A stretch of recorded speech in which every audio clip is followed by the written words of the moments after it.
Welcome back, everybody. It's another episode of From Conflict to Collaboration. I'm your co-host, Chris Angel, and I'm here with your host, as always, Tara Weir. Hello, Tara Weir. Hello, Chris. How are you?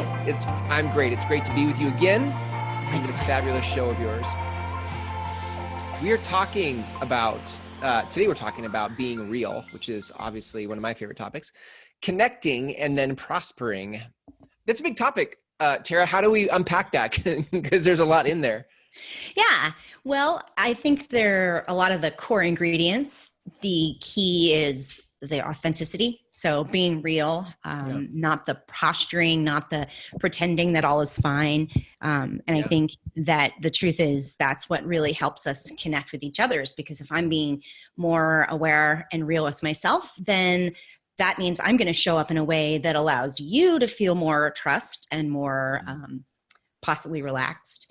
And then we can prosper. And when I think of prosperity, I think of it really broadly and narrow. I think of it in lots of different ways. Sure. Like prospering financially, but also prospering with like good relationships and right. And collaboration, and that the outcome, like the results are prosperous.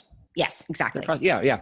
Okay. Well, maybe we can frame it. Let's frame it inside of maybe the problem or the struggle where people might be at. And then we can kind of expand from there. Yeah. Yeah. That sounds great. Well, the show being titled From Conflict to Collaboration, I think of the best place to start for framing it is talking about the fact that conflict isn't necessarily an obvious thing. It isn't just about fight, right? It's also the flight side of things. So conflict in my mind in a workplace situation means I have unresolved frustration with somebody and they probably are defensive and reactive to me. So we're not really bringing our best to each other, and we're not really as creative and as productive as we can be together. And so I think of it in that. Yeah, let's do it. I was just thinking like different ways of that shows up. Like sometimes I love that you said it too, because it's like, it's not always fighting. It's I can think of a job I had out of college. I worked at Starbucks actually. And there was this one shift manager, and I just pushed my buttons, and I was like, if I knew I was scheduled with her, I would show up to work like just off-putting. I just was like distant and whatever I could do to avoid eye contact. Right. So you're bringing part of it, right? There you are bringing part of it. Yeah. Like what other ways do you see like the not conflict of it show up? The avoiding for potential collaboration. A lot of the time, folks or people that decide, I can do it better just by myself. The reality is we're limiting our possibilities, because the research shows that if the two of us can bring our best, then what we bring together is going to be more fruitful than me being my best. Right. And so if I know that I'm avoiding somebody, or I know that I'm hesitant, and I show up in a meeting where I'm resistant or already on guard, walls are up, then there I am bringing my part to it in helping co-create limitation, really limiting what it is we can accomplish together. Yeah. I could imagine, when you show up to a meeting, even thinking, maybe it's not like a direct, I don't like you, or I don't work well with you, but it's maybe it's almost like I have something to prove, and I isolate myself because I want to be seen, or I want an opportunity, and I shut other people out so that I can try to earn something.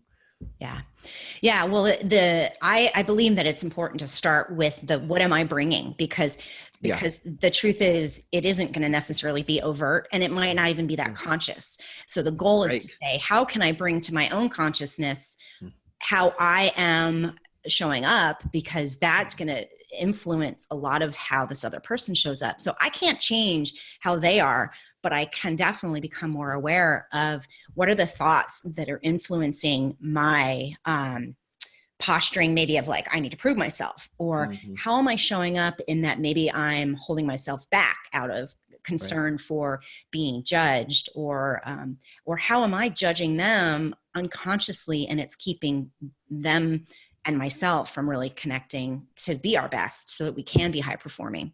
Right. Yeah. I love that.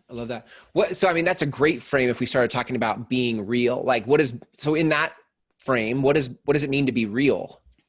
being real does not mean coming and laying out all of your trauma, all of your baggage, it isn't about being messy and like verbal vomit, right? It's not about that. What it really is about is starting with being aware of what my thoughts are. What, maybe I'll notice it in my behavior. Maybe I'll notice that, oh, wow, when I respond to this person in this meeting, I'm a little short, or maybe I'm a little defensive, or maybe I'm noticing I'm not saying anything because I'm irritated by what they're saying.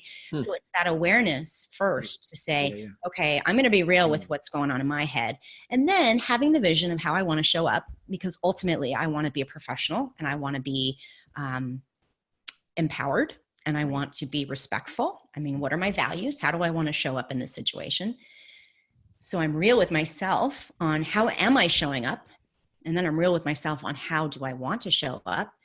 And then there's that gap. And I think that gap is where the communication skills come in.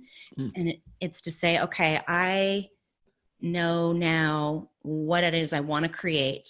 Now, what skills will it take for me to, with that clarity I have within myself, then to communicate that? Because often it's as simple as, when I was talking the other day in the meeting and you started talking before I was finished, I noticed I got really irritated by that, because what I really would like is respect. And I'm wondering if you'd be willing to wait next time and just let me finish my thought. That would be really helpful. So it becomes a request. It becomes an opening for a conversation, and it isn't as much of a defensive back and forth, but that takes skills. I was just going to say, like, what happens if I say that? I finally have a whole pattern of not doing that. I finally work up the courage after I've heard you just say it in this podcast, this show. And then I'm like, okay, I tried it. And then the person I said it to got really offended that I asked for respect, or that I asked for them to wait. Then what? I mean, oh no, I ruined it. Oh no, I broke it. Well, honestly, it's because I think it's a paradigm shift. I think it's thinking about it differently, because honestly, we cannot change or control how somebody's going to respond to something. We can only show up in our best. And so the broken part is like, no, I haven't broken anything. I've brought myself to the table. And then I know, okay. And then if let's say they respond a certain way and it sends me, right? Like it sends me through the roof and I find myself defensive again, or I find myself diminished, like, oh gosh, kind of a female pattern is, I wasn't agreeable. I rocked the boat. Now they don't like me. So then I get to go back in here and look and say, okay, now what do I believe? And how am I reacting? Okay, I'm noticing I'm irritated, or I notice I'm scared, or whatever it is, to be aware. So it's the fact that what you're saying is the communication dialogue. It is not one way. It is definitely a two-way. And how you respond, you might not say anything and your body language might scream, she is so full of it, right? So I might put this forward, or they might be like, yeah, sure, whatever. Yeah, next time I'll try not to interrupt. Fine. Yeah. Right. So then I get to either react or respond to that. And the goal is to respond. The goal is to say that I'm developing enough self-awareness. And what we're talking about is emotional intelligence. It's how am I aware of my emotions? How am I recognizing them and understanding them? And then using that awareness, and also being aware of your emotional response, and using that awareness to inform how I manage me and how I interact with you and manage our relationship, so that we can sustain our relationship and deepen our relationship as a work team. Right.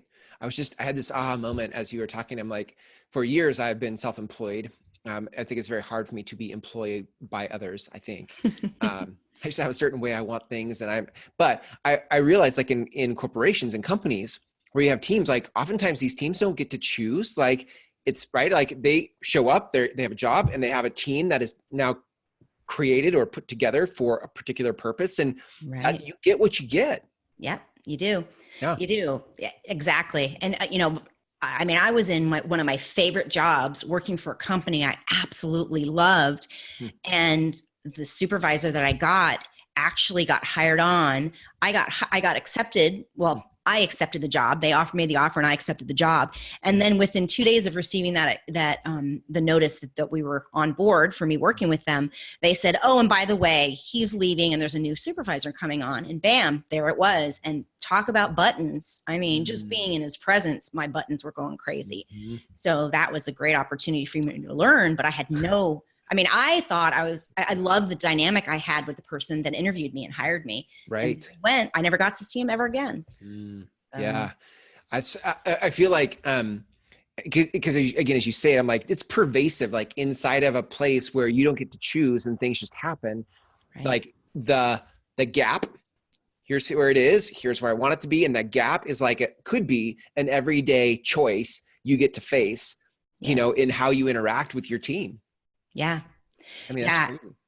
The cool thing, like you just said, is it is about choice. And I got to tell you, and you probably can relate to this, if you've ever had interpersonal challenges with somebody at work, no matter how conscious we want to be, and no matter how respectful and professional I wanted to be in my worst situation, it was like this bomb would go off. And it was like this instinct that I had. It was just like this cellular reaction to him and then I was like, who was that? Where did you just say that? You know, like, you're not being you. Right. And so the really from there was where I decided, okay, I really want to learn about how do I respond? How can I manage so that I can be my best and I can contribute my best to the team, regardless of who my supervisor is, who my coworker is.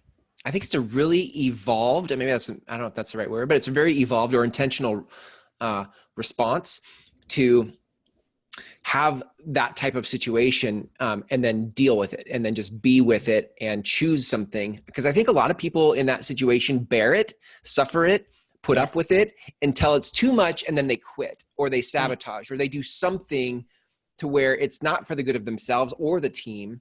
I think that's really common. You would know it more than I would, but I think that would be really common.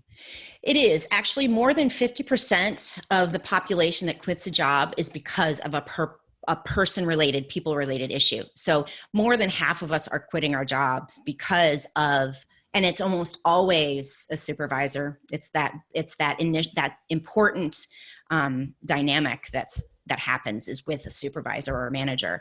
And so, you know, and for me in my situation, I was actually, I went on maternity leave shortly after that and decided not to go back to that job or company. And it was really hard. It was hard to make that decision. I needed the space and the distance to be able to learn from that experience and then be able to apply it, and then be able to study it and help others do that. Right. So, I did need to leave it, but. Yeah, I mean, that's absolutely a choice. I just think sometimes people will, I think, well, here's my point. I think without the skill, which you've talked about, the skill of communication, like knowing what to do, and not just communicating with another person, but the skill of self-awareness, emotional intelligence, all of that, then what we're left with, like our choices that we're left with are like, well, I'm going to fight back, or I'm going to flee. I'm going to fight or flight. I'm going to leave the job. Right. I'm going to stonewall. Right. Or I'm going to come out fighting, you know? Right. And ultimately, if we can bring the skill set to the situation early enough, we can intervene to where before it gets messy, right? And before it gets to where I'm like, I'm out of here. I can't handle this one more day. And we've all been there in a job. I can't handle this one more day. Right. Yeah. It's so funny too, because sometimes I think, like, if I think back to that Starbucks thing, there were days where that shift manager was very pleasant and enjoyable. Like, she was a very interesting human. And if we had some, if we could talk about it together instead of just the normal pattern, but we had been taken out of that normal pattern and given a chance to talk about the thing, or to communicate, or to be on the same team in a way that was fun, or to have a shared experience, you know? Right. It would have changed the dynamic of the relationship, and we would have found some common ground, I think. Which is what you do, I think, in your workshops. I bring it up because I know that you do workshops, but I think. Yeah, absolutely. And I think that's the workshops provide the skills. And I think the professionals get to decide, am I going to have this intention? Because it isn't just, you need to change. We're having conflict and you're my problem, right? I'm pointing at you. Right. It's really saying, okay, I know that I'm a part of this dynamic, and how can I be aware and respond in a way that changes this potentially? And then I have a commitment to that. And then in the workshops, I get to help everybody at the table gain the skill set and the language and the understanding and make that commitment so that that team then shows up in a way that it's like shared agreements. It's saying I have a shared agreement here to bring my best and to respond and to name the elephant. It's often it really cracks me up that they say, and we've heard for so long, no emotions, no feelings in the workplace. And the truth is they are there. They're just either denied or they're ignored or they're pushed away. And it really limits our ability to be our best and to collaborate our best. I feel like this is important. I feel not just important, I feel like it's known, like that people in HR or people that are leading companies can sense it. I don't know if they always know what to do with it because they have their own job to do, right? They have their own focus and goals and progress to make, but, which is why I love that you can come in and actually help people have these conversations, teach these skills, and end up with a productive culture, right? Where we're on the same team, we're working together. Yes. Yeah, exactly. And I think, like you're saying, it's like they have their role, they have their responsibilities and expectations. And I truly believe that we want to be satisfied at our work. We want to wake up and look forward to going to work. And if it's that dynamic that, like you said, if you knew that she was that shift person, you're like, that's not how we want to live our life, And actually the research has shown that 80% of Americans are currently dissatisfied with their work. And the leading reason is an interpersonal communication issue. And that's huge to have so many people not enjoying what they're doing and that they're stressed at work because of that. There's a skill set that I really want to bring to companies so that they can individually and as teams, as leaders and as frontline, whatever level, no matter whatever level, being able to have that skill set and show up in that way. It's amazing how much shift, that you've probably heard the expression, a leader in every chair, no matter what your role, how we show up at the table, how we show up at the conversation. We are leaders. We can pivot and really make impact by how we show up. And so I want to inspire people to be a leader, no matter what chair they're sitting in, by having these skills and showing up that way. You tell me, like, in a culture like that, where everyone is a leader, what does productivity look like in a culture like that? What does culture look like in a culture like that? It's trust. There's tons of trust. There's more risk taking because when there's trust, they know, okay, you've got my back and I've got your back. And I also know that you're being transparent and I'm being transparent. So we can be our best in that way. People enjoy coming to work. They enjoy working together, and not everybody loves each other. It's not that. It's not a kumbaya. Right. It's a professional best. And it's saying, I know that I'm in a place where I can be real and bring myself, and then I can thrive, you can thrive. So productivity, revenue, there is a direct correlation shown in research between trust levels and revenue increase. So the more a company has trust within their organization amongst their employees, the higher the revenues, the growth and the revenue increase. That makes total sense. If I think just intuitively about that makes total sense. If it's, what was the statistic about the people just not liking their job? What was it like? 80% are dissatisfied with their job. Yeah. And if you flip that around and you feel like everybody's firing on all cylinders and there's a culture of communication, that it would totally make sense that people would show up their best and revenue would be a reflection of. Absolutely. Of that. Absolutely. Yep. And it's a direct, when you think about it, 80-20, it's like, well, if we have 80% dissatisfied, imagine 20% are dissatisfied and 80% are firing on all cylinders. And the dynamic is allowing them to do that. Shush, that's where it's being shown that when we are able to communicate in a way that builds that trust, there is that collaboration, and the results they're huge, and they're huge for health results, because the top stressor of these people related issues, that top stressor is becoming a major health epidemic. Wow. So, side note too, I would imagine in that type of an environment, people absent of trust and enjoying work, people look to compensation to try to justify staying it out, right? Like, when am I going to get a raise? But inside of a culture where everything's awesome and it feels good to show up to work, people aren't looking for that. In fact, Daniel Pink did some research. Did you ever see that one? Daniel Pink did some research where it was like, to a certain point, compensation matters. And past that point, in a culture that is firing on all cylinders, it's not about compensation anymore. And you can actually get the best out of your people without having to always like up the ante on what the compensation is.